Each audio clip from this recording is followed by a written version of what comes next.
Gimana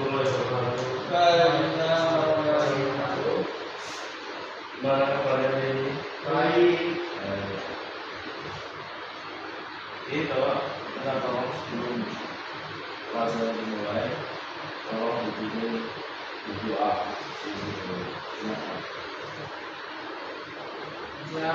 Ya,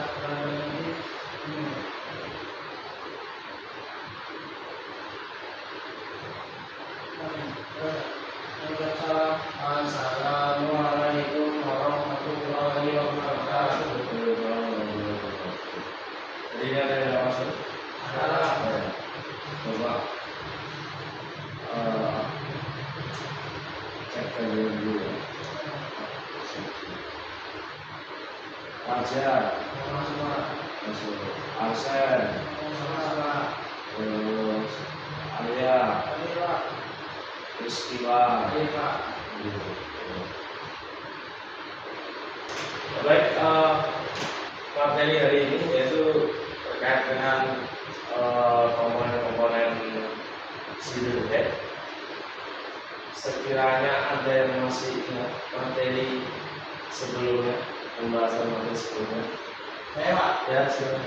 Pembahasan di bagian atas, tengah, bawah atas, kanan dan kiri Pak. Baik, terima kasih ya. Sebelumnya tujuan pembelajarannya adalah diharapkan kalian nanti bisa mengetahui komponen-komponen apa aja yang terdapat pada silinder head, kemudian fungsi dari komponen tersebut itu apa saja, dan diharapkan nanti bisa menganalisa ketika si motor tersebut mengalami kerusakan, mungkin melalui suara atau apa. Kalau di head saya kayak ada suara bunyi recek atau apa. Nah, dengan belajarnya kalian terkait dengan fungsi dari silinder head, komponen apa saja, fungsi-fungsi dari komponennya, diharapkan kalian nanti bisa menganalisis, mengidentifikasi terkait dengan silinder head. Sebelumnya materinya adalah kita pembahasan tentang fungsi dari mesin, yaitu berdasarkan tempatnya yaitu mesin bagian atas, bagian tengah, kanan, bagian bawah, kemudian sebelah kiri dan sebelah kanan. Nah, kali ini kita akan membahas mesin yang bagian atas, yaitu silinder head. Kira-kira sebelumnya sudah ada kan yang pernah melihat silinder head? Belum ya? Baik.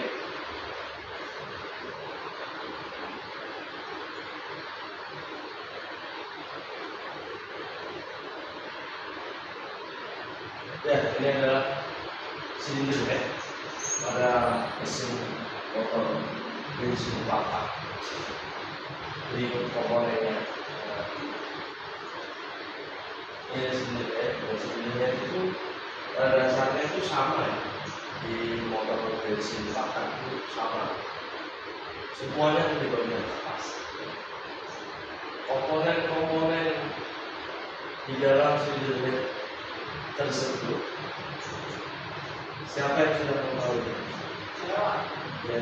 Ada ban sama gas. Oke. Baik. Ada gas, ada kolek. Hanya itu aja ya.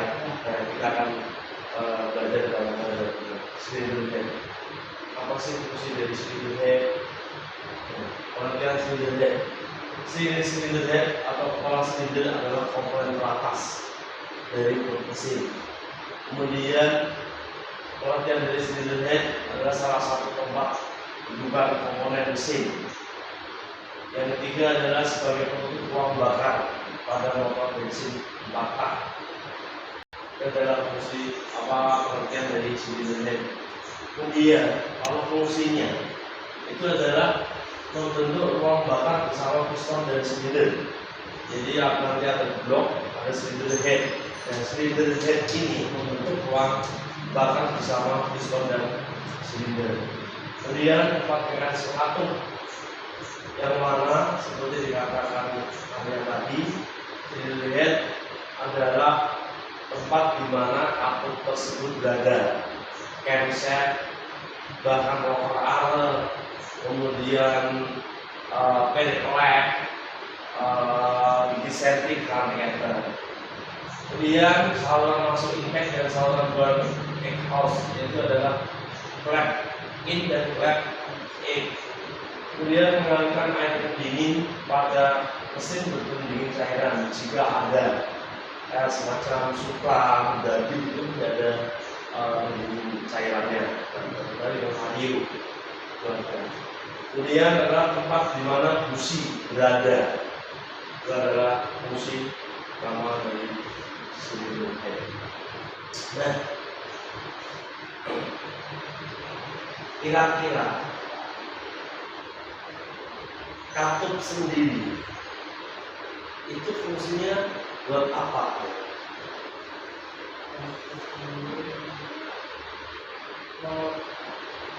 Mengatur masuknya campuran bahan mentah atau udara. Kedua, mengatur keluarnya gas sisa buangan. Baik, terima kasih Arya.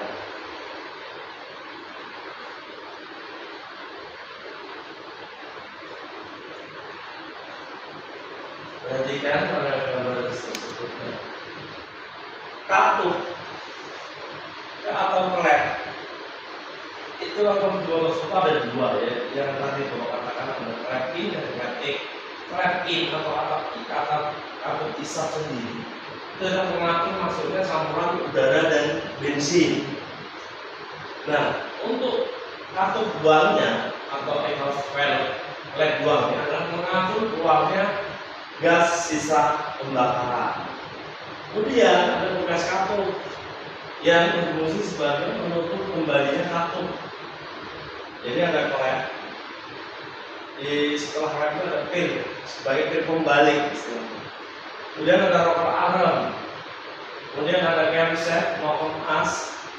Kemudian ada busi, ada seat katup, wheel katup.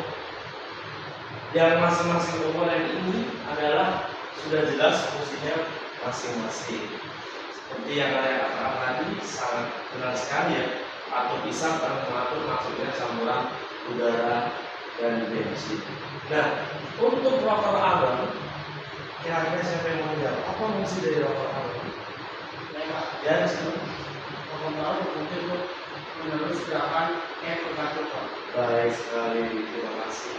Ya, rocker arm adalah penerus gerakan ke katup. Jadi si rocker arm ini adalah penghubung dari sehingga cam berputar sehingga rocker arm ikut bergerak sehingga katup pun juga ikut bergerak dan berproses di situ. Nah, ini adalah gambar dari silinder head, yaitu komponen-komponennya. Yang mana di sini ada klep atau katup, di sini ada pen klep.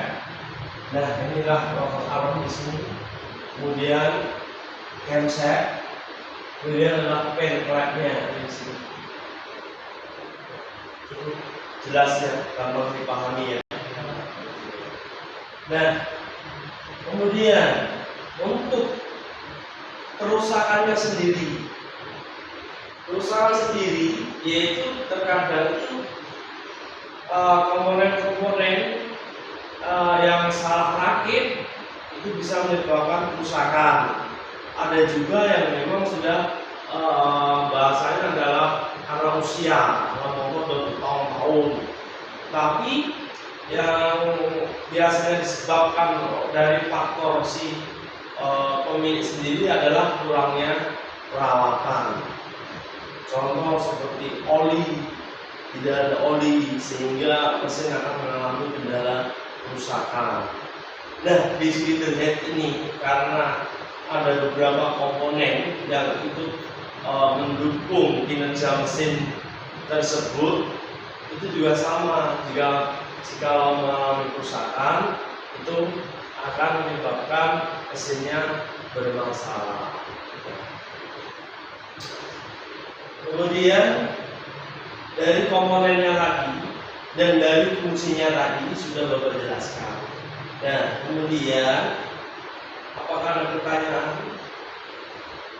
Ya, Pak. Cukup paham ya? Ya, Pak. Nah, sekarang kita akan beralih ke gangguan pada silinder atau problem apa saja, kerusakan apa saja yang sering terjadi pada silinder head tersebut. Yaitu adalah ada yang kepala silinder melengkung, kebocoran kompresi, katup tidak rapat, oli masuk ruang dan bakar, seal katup bocor, retak akibat suhu ekstrim atau benturan. Untuk oli masuk ke ruang bakar, aturannya oli itu kan dijaga agar tidak masuk ke ruang bakar. Nah, kalau terjadinya oli masuk ke ruang bakar, salah satu penyebabnya adalah siapa yang mau menjawab? Kira-kira apa? Ya, Arya, silakan. Selakanya tidak aus atau sudah berusia, Pak.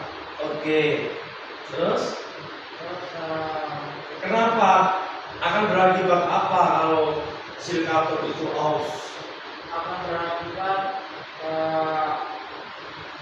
oli akan kebakaran pada kompresi, terus kebocoran oli masuk ruang bakar, oli masuk ruang bakar, terus Ya, bagus sekali ya.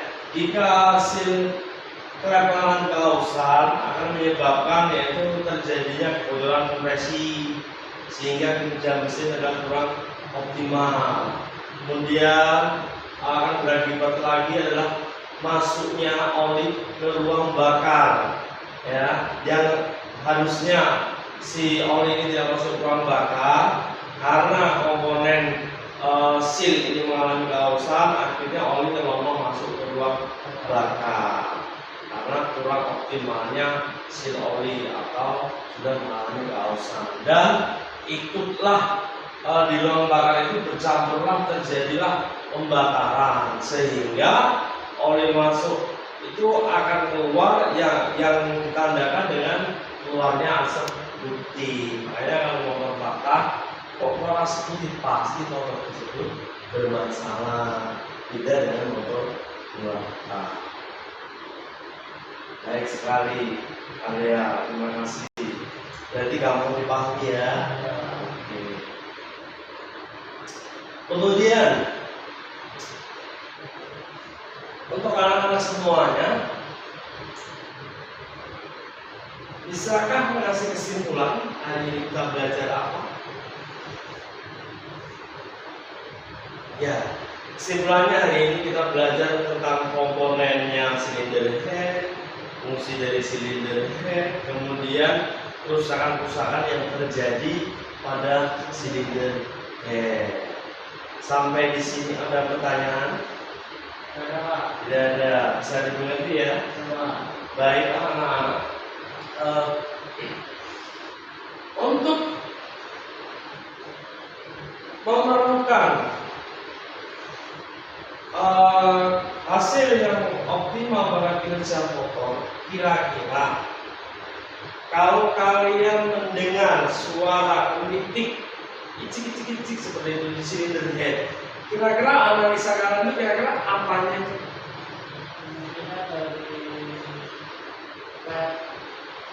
Ya, ada animasi ya. Kemudian dari klep ya, klep mungkin terlalu lenggang karena jarangnya di maintenance atau dilakukan servis rutin. Makanya tujuan dari servis berkala itu kita agar lebih tahu sedini mungkin jika motor terjadi problem sehingga cepat penanganannya, sehingga dari biaya pun juga kita bisa meminimalisir biaya karena menjaga komponen yang rusak agar tidak merembet ke komponen-komponen lainnya. Ya, kita ini adalah sekaligus penutup dari materi hari ini, dan nanti Bapak akan kirimkan tugas di grup.